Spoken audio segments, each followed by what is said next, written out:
Gubernur Sulawesi Selatan Andi Sudirman Sulaiman memimpin langsung high level meeting Tim Pengendali Inflasi Daerah atau TPID Selasa siang di Hotel Claro Makassar. Pada kesempatan itu Gubernur menyebutkan upaya preventif harus segera diambil untuk mengantisipasi tingginya inflasi. Tercatat sebesar 0,75% bulanan, lebih tinggi dibandingkan dengan realisasi. Pemerintah Provinsi Sulawesi Selatan memastikan inflasi dapat terkendali selama Ramadan dan Idul Fitri 1444 Hijriah.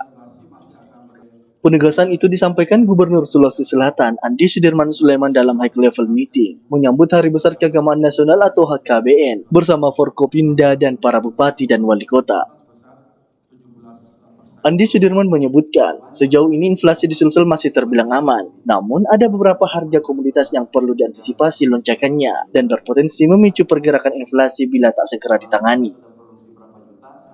Beberapa upaya pun telah dilakukan untuk menetralkan harga pangan di pasaran yang selama ini menjadi salah satu pemicu inflasi, di antaranya operasi pasar dan gelar pangan murah di beberapa titik serta perlibatan aparat penegak hukum. Kita harganya relatif stabil dengan kondisi sekarang, apalagi bulan puasa ya itu relatif stabil.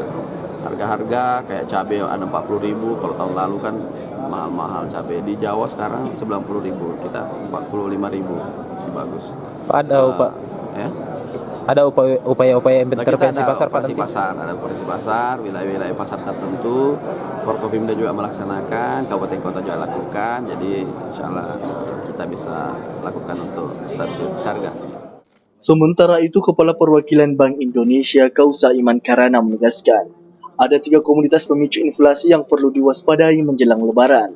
Masing-masing komoditas tersebut, beras, cabai, dan ikan.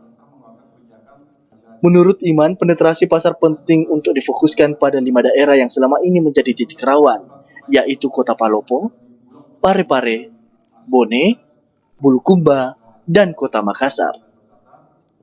Alhamdulillah dari seluruh jajaran mendukung, mulai dari Kejaksaan tadi ya, kemudian juga TNI baik AD ataupun AU mendukung juga untuk program ini.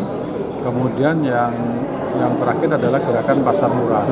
Jadi pasar murah ini juga nanti akan kita dorong secara masif ya, apabila harga-harga sudah mulai meningkat. Jadi seperti itu. Pak Cik, tapi ini pergerakan harganya kira-kira rata di 24 kabupaten kota atau memang ada titik-titik rawan yang perlu diantisipasi di Sulsel? Kalau kita kan mengantisipasi terutama di kota-kota yang disurvei inflasinya.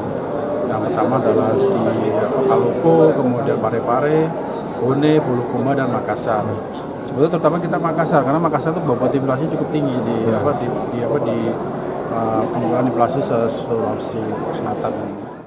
Diketahui inflasi Sulawesi Selatan pada posisi Maret 2023 bergerak di 5,86. Posisi itu meningkat 0,75 dari bulan sebelumnya. Meski ada peningkatan, namun Iman Karana menegaskan hal itu perlahan mulai normal setelah perayaan Lebaran seiring dengan upaya penetrasi yang dilakukan oleh TPID. Mardianto Hamid, Celebes TV.